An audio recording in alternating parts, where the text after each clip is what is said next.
기도하시겠습니다. 하나님 감사합니다. 이 시간 아둔한 입술로 단위에 섰습니다. 성령님께서 앞서서 말씀하여 주시고 여중에 입술을 열어 주시옵소서. 믿음은 들음에서 난다고 하였사오매 이 시간 우리 성도님들께 말씀이 들려지게 하옵소서. 살아있는 하나님의 말씀이 되게 하옵소서. 주께서 운행하여 주시옵소서. 감사를 드리며 예수님의 이름으로 기도드립니다. 아멘.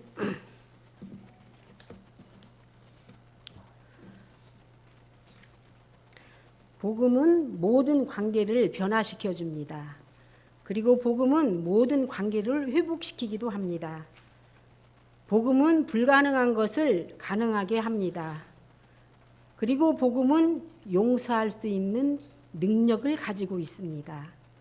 오늘 저희들이 은혜 받고자 하는 빌레몬서는 바울이 죄수의 신분으로 로마 감옥에서 골로새 교회 지도자인 빌레몬에게 보낸 편지입니다. 바울의 편지는 대부분 교회들에게 보내는 편지인데 이 짧은 한 장의 빌레몬서는 교회가 아닌 개인 빌레몬이라는 사람에게 보내는 편지입니다. 사적인 편지 같으나 단순한 부탁을 넘어 복음의 핵심과 인간관계, 회복의 본질을 전하는 메시지입니다. 골로새 교회의 유지였던 빌레몬의 집 노예 오네시모가 주인을 배반하고 주인에게 피해를 끼치고 멀리 로마로 도망을 갑니다. 당시 노예는 개인의 소유였기 때문에 도망하다가 걸리게 되면 어떠한 처벌도 주인이 하는 대로 받아야 합니다. 감옥에서 바울은 오네시모를 만나서 전도를 하게 됩니다. 교인이 된 오네시모는 바울을 돕고 있었습니다. 바울은 어디서든지 전도하는 일에 힘을 다하여 전도를 하였습니다. 오네시모의 주인이었던 빌레몬도 바울이 과거에 전도해서 하나님의 자녀가 되었습니다. 바울은 오네시모가 빌레몬에게서 도망 나오게 된 것을 회개할 것, 그리고 새 사람으로 떳떳하게 살기 위해서 중재를 합니다. 빌레몬이 자기에게 손해를 끼치고 도망친 것을 용서해 줄 것을 부탁을 합니다. 빌레몬은 골로새 도시에 살고 있는 하나님을 모르고 살았던 사람입니다. 그러던 그가 바울을 만나서 하나님을 만나게 됩니다. 바울이 예배소 교회에서 복음을 전할 때 우연히 빌레몬이 그곳에 들렀다가 복음을 듣게 된 것입니다. 그리고 믿음을 가지게 됩니다. 당시 이방인들이 복음을 받아들인다는 것은 쉬운 일이 아니었습니다. 유일하신 하나님이 자기 아들 예수 그리스도를 십자가에 못 박혀 죽게 하시고 또 죽게 한 걸로 끝나면 우리가 지금 복음이 없는 것입니다.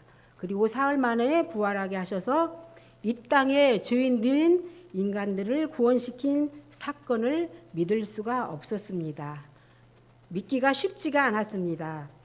여러 명의 노예를 소유하고 경제적으로 풍부한 빌레몬은 더욱이 세상에서 풍족했기 때문에 복음을 받아들여야 할 이유가 없었습니다. 그런 빌레몬이 예배소에 갔다가 바울을 통하여 복음을 들은 것은 아주 놀라운 일입니다. 여기 이 시간 이 자리에 또 방송을 통하여 예배드리는 성도님들 어떻게 교회에 나오시게 되셨습니까?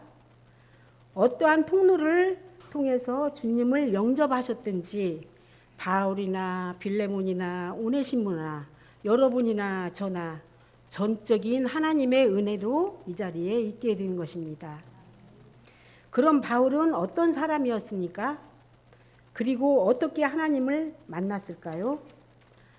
바울은 유대인 가정에서 태어나 로마의 시민권을 가지고 가말리엘 문화에서 율법을 배웠습니다. 명문 가정의 엘리트였습니다. 그런데 그가 초기에는 그리스도인을 박해하는 일에 앞장서서 다녔습니다. 예루살렘의 각 집에서 신자들을 잡멸하고 교회를 박해했습니다. 회심한 이날 다메섹으로 가는 것도 여러 회당에서 그 돌을 닦는 사람들을 보면은 남녀를 막론하고 예루살렘으로 잡아오고자 가는 길이었습니다. 사도행전 9장을 바울의 회심장이라고 하지요. 3절에서 6절에 보면 사울이 길을 가다가 다메섹에 가까이 이르렀으니 호련히 하늘로부터 빛이 그를 둘러 비추는지라. 땅에 엎드려져 들음에 소리가 있어 이르시되 사울아 사울아 내가 어찌하여 나를 박해하느냐 하시거늘 대답하되 주여 누구시니까 이르시되 나는 내가 박해하는 예수라. 사울은 주님의 음성을 듣고 눈을 떴으나 아무것도 보지도 못하고 듣지도 못하고 먹지도 못하고 그러고 있었습니다. 누구의 손에 이끌려 예루살렘으로 가게 되었습니다. 다메섹으로 가게 되었습니다. 다메섹에서 사흘 동안 그렇게 보지도 못하고 먹지도 못하고 마시지도 못하고 그러던 중에 사울도 사도도 아니고 집사도 아닌 아나니아를 만나게 된 것입니다. 사울을 찾아간 아나니아는 형제 사울아라고 부르게 됩니다. 그리고 사울을 위하여 간절히 기도합니다. 사울이 성령 충만하게 받게 됨을 기도해 주었습니다. 주를 믿는 자는 모두가 형제입니다. 이전에는 아무리 흉악한 죄인 박해자라 할지라도 주의 사랑 안에서는 형제가 됩니다. 아나니아의 간절한 기도에 그렇게 사울은 회심을 하고 이제 눈을 뜨고 주의 일을 하기 시작합니다. 극적인 회심을 경험한 바울은 이후 힘든 선교 여정 속에서도 교회들을 위하여 많은 서신서를 써서 교회들에게 보내어 위로하고 권면하고 교훈하고 때로는 책망도 하고 때로는 경고 등을 전달하는 그러한 주의 복음의 사명자가 되었습니다. 하나님의 특별한 계획이었습니다. 회심한 빌레몬도 골로새 교회로 돌아가 아비아와 아기뽀와 같이 자기 집을 개방해서 가정교회를 세웠습니다. 골로새 교회의 지도자가 자기 집에 교회를 두고 교회 성도들에게 사랑과 믿음을 자라게 한 것으로 보아 행정적으로나 영적으로 리더자 위치에 있음을 알 수가 있습니다. 바울의 옥중 생활에도 많은 사랑과 관심을 보여서 기쁨과 위로를 주는 그러한 사람이었습니다. 오네시모라는 이름의 뜻은 유익한, 유용한 그러한 뜻입니다. 그러나 오네시모의 과거의 삶은 이름과는 전혀 다른 삶이었죠. 로마에 가서 바울을 만나고 바울을 통해 그리스도를 영접한 이후에 그는 전혀 다른 사람이 되어서 훗날에 오네시모라는 이름처럼 바울의 사역에 유용한 그러한 사람이 됩니다. 바울의 오네시모에 대한 소개는 10절에 더 자세히 소개가 되고 있습니다. 갇힌 중에 낳은 아들 오네시모를 위하여 내게 간구하노라. 갇힌 중에 낳은 아들이라고 말합니다. 아무나 아들이라고 할 수가 없죠. 옥중에서도 바울은 복음을 전했습니다. 아들이라 칭할 오네시모도 구원받게 했습니다. 앞에서도 언급했던 것과 마찬가지로 노예들이 도망치다가 잡히면 주인의 재량에 따라 죽음도 면치 못하는 경우가 있습니다. 그렇기에 바울은 더욱이 오네시모를 보내면서 형제요 아들이라고 칭하고 있습니다. 더러의 학자들은 이러한 표현이 노예를 하나의 소유물로 여기며 그들의 인권을 전혀 존중하지 않았던 당시 사람들의 인식에 놀라운 변화를 일으키게 한 계기가 되었다라고 합니다. 비록 노예라 할지라도 그리스도인이 되면 그는 형제요 아들이라는 것입니다. 바울은 오네시모가 사회적 신분으로는 노예였지만 그리스도 안에서는 한 형제가 되었기 때문에 그는 노예가 아닌 형제로 대우할 것을 빌레몬에게 권면합니다. 흑인 노예를 해방시킨 미국의 링컨 대통령은 자유와 노예는 한 곳에 있을 수 없다라고 합니다. 또 존 뉴턴은 노예 무역에 가담을 하고 아프리카 노예들을 미국에 파는 일을 아무 죄책감도 없이 하고 있었습니다. 그 당시에는 지금처럼 교통수단이 발달하지 않아 비행기나 그런 빠른 수단이 없었기 때문에 바울이 전도 사역을 한 것도 마찬가지고 이날 존 뉴턴도 배를 타고 노예들을 팔러 미국으로 가고 있었습니다. 그런데 자신이 탄 배가 그 항해하던 도중에 심한 풍랑을 만나게 됩니다. 그 갈림길에서 존 뉴턴은 자비를 구하고 간절히 하나님께 기도를 합니다. 그런데 지은 죄가 너무 많아서 용서하지 않으시리라는 두려움 속에 있었지만 배는 무사하게 목적지에 귀환하게 됩니다.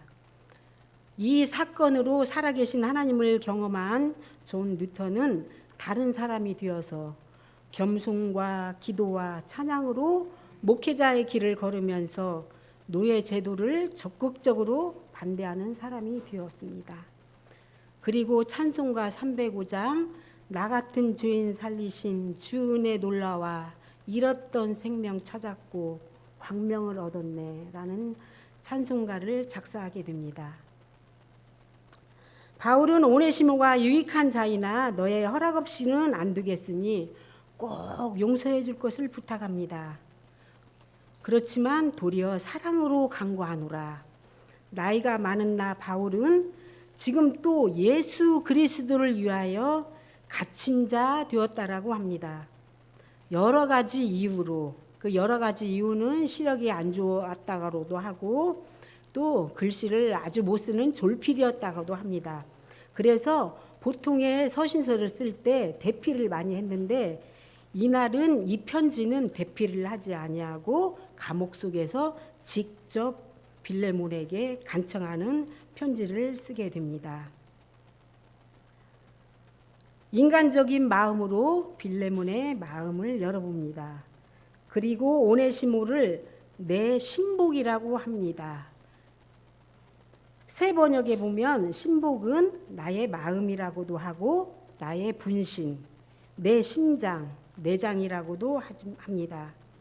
곧 바울 자신을 의미하는 말이기도 합니다.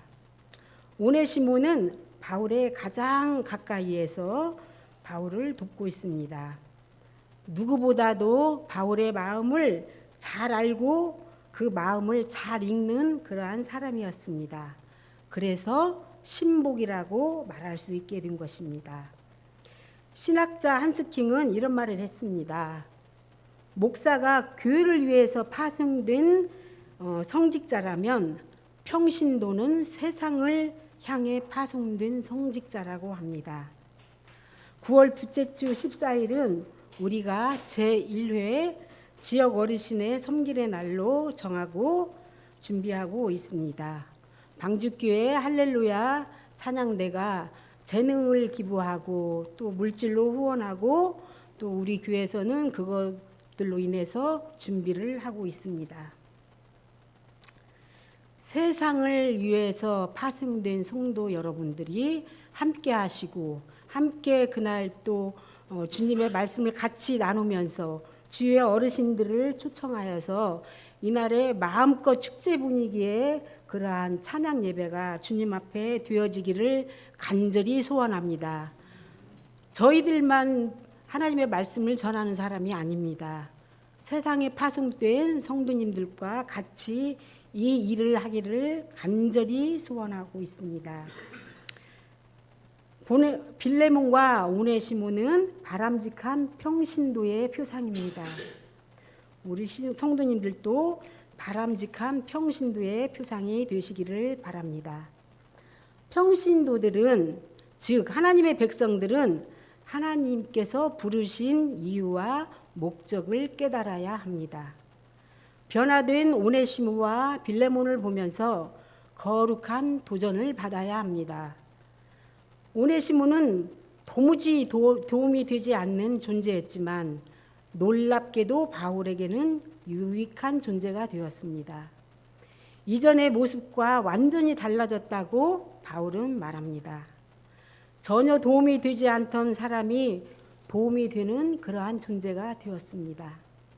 복음사에게 도움이 되어 바울과 함께 동역할 수 있는 존재가 된 것이죠. 용서해 줄 것을 간곡히 부탁하면서 부탁이 아닌 강요를 해도 되는데 바울은 인격적으로 부탁합니다. 12절 이후 오늘 다 봉독은 못했지만 14절에 보면 다만 내 승낙이 없이는 내가 아무것도 하기를 원하지 아니하노니 이는 너의 선한 일이 억지같이 되지 아니하고 자의로 되게 하려 함이라. 또 18절에 보면 그가 만일 내게 불의를 하였거나 내게 빚진 것이 있으면 그것을 내 앞으로 계산하라. 오네시모가 너에게 끼친 손해를 내가 책임지겠으니 용서해 줘라. 그런데 용서는 빌레몬은 그렇게 바울에게 빚진 것을 갚으라고 할 수가 없는 상황인 것 같습니다. 빌레몬도 바울에게 진 빚이 있습니다. 무슨 빚일까요? 복음의 빚입니다. 하나님을 몰랐던 자가 하나님을 알고 살게 된 것은 바울에게 진 빚으로 말미암아 복음의 그 빚으로 말미암아 진 빚이 있기 때문에 말할 수가 없었을 것입니다. 빌레몬이 아닌 우리 모두는 복음에 빚진 자들입니다. 아무 죄도 없는 아들을 이 땅에 육신으로 보내셔서 십자가에 못 박히게 하시고 그 피가 우리의 모든 죄와 허물을 대속하셨고 구원해 주셨습니다. 그 복음이 있기에 때론 어려운 용서도 할 수가 있습니다. 결코 쉬운 일이 아닌 것은 복된 소식, 복음으로 할 수가 있습니다. 옥중서신 예배소서 4장 3절입니다. 평안에 매는 줄로 성령이 하나 되게 하신 것을 힘써 지키라. 교회는 조건으로 세워진 공동체가 아닙니다. 성령께서 평안에 매는 줄로 묶어서 세우신 공동체입니다. 그러므로 바울을 통해 빌레몬과 오네시모가 하나가 되어진 것입니다. 세상의 조건이 아닌 성령의 열매, 복음만이 우리가 서로 이해하고 용서할 수가 있습니다. 성도님들 안에 용서 못할 일이 있으십니까? 화가 나서 가슴이 두근두근 할 때가 있습니까? 몹시도 화가 나지만 침묵으로 자신을 억누르고 추스려야 할 때가 있습니까? 때론 혈기로 대적한 일이 있습니까? 권위적인 사람 앞에 추궁을 받으며 감정이 올라올 때가 있었습니까? 우리는 하나님의 백성이지만 세상 안에서 살아가기에 앞서서 열거한 일들의 경험들이 있었을 것입니다. 저도 물론 있습니다. 그러나 그때에 평안에 매는 줄, 성령이 하나 되게 하신 것을 그 말씀을 꺼내어 묵상하고 인내하게 되었습니다. 복음이 하나 되게 하였습니다. 복음은 단순히 신학적 지식에 그치지 않고 삶에서 용서로 관계 회복을 하게 합니다. 강한 신앙의 도전이죠. 예수님만이 참된 복음이고 구원입니다. 성도 여러분, 이미 들으신 바와 같이 바울의 삶이 바뀐 것과 빌레몬의 삶과 오네시모의 억압받고 노예 신분으로 살았을 때와 바울의 동역자가 되어 살아가고 있는 모습을 보게 됩니다. 이들이 다 변화된 것은 하나님의 은혜와 역사하심입니다. 이들의 변화가 중요하지 않다라는 것이 아니고 그들이 변화되고 달라진 삶이 우리의 삶에 재해석되어야 합니다. 우리의 삶에 적용되어야 한다는 것이죠. 과거 불신자의 모습에서 하나님의 백성과 자녀가 되어 인생이 변화받게 되는 것은 전적인 하나님의 은혜입니다. 우리 성도님들도 이 자리의 예배가 전적인 하나님의 은혜입니다. 세상에서 각자 흩어져서 살던 저희들이 하나님의 은혜가 아니면, 하나님의 사랑이 아니면 어떻게 이 자리에서 하나님께 예배드릴 수가 있겠습니까? 하나님의 은혜가 아니면 전혀 우리는 이 자리에 있을 수도 없고 변화될 수가 없습니다. 어느 정도 도덕적, 윤리적인 차원까지는 올라설 수 있겠지만 그러나 그것은 우리의 한계일 뿐입니다. 오직 성령의 열매로 하나 되게 하시는 하나님의 역사하심이 있어야 합니다. 오늘 말씀을 통하여 복음으로 구원의 역사를 베풀어 주신 그 은혜를 기억하면서 감사하면서 용서하시는 저와 여러분이 되시기를 소원합니다. 저는 설교를 준비하면서 한 장의 책 25절로 되어 있는 빌레몬서를 읽기 시작했습니다. 한 네 번쯤 읽었을까요? 그러던 중 4절, 5절 말씀이 저의 시선을 멈추게 했습니다. 제가 다시 읽어보겠습니다. 내가 항상 내 하나님께 감사하고 기도할 때에 너를 말함은 주 예수와 및 모든 성도에 대한 내 사랑과 믿음이 있음을 들음이니 라는 말씀입니다.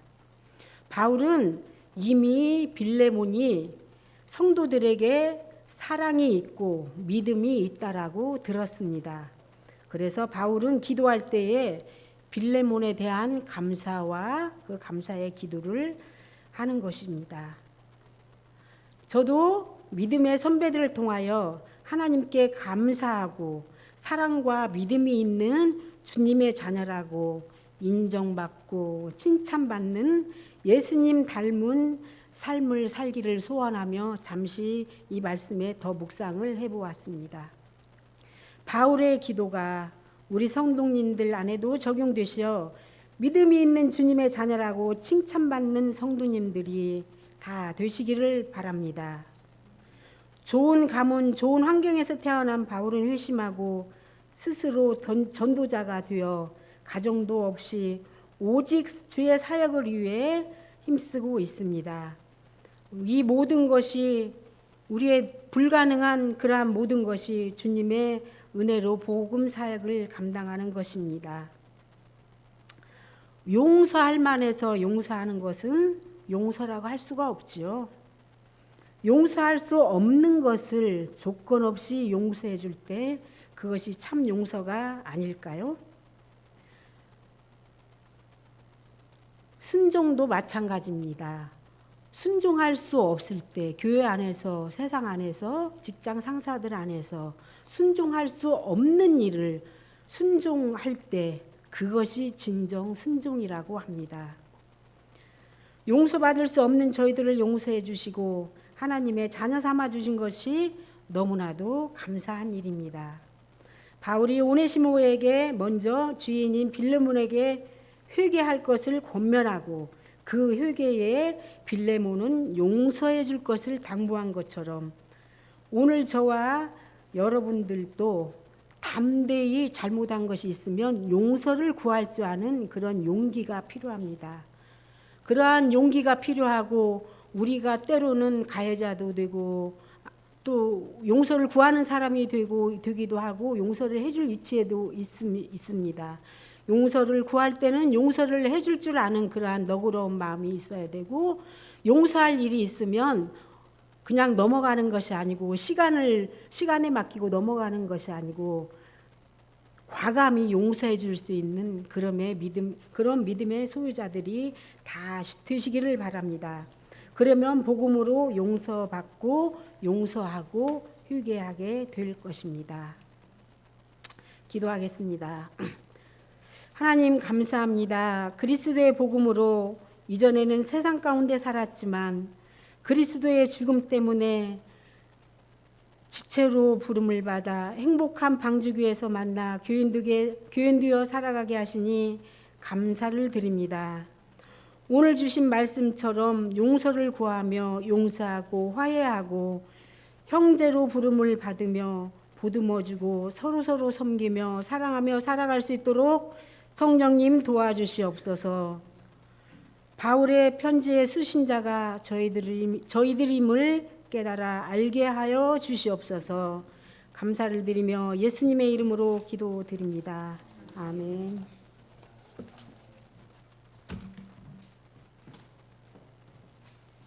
감사합니다. 220장 찬송.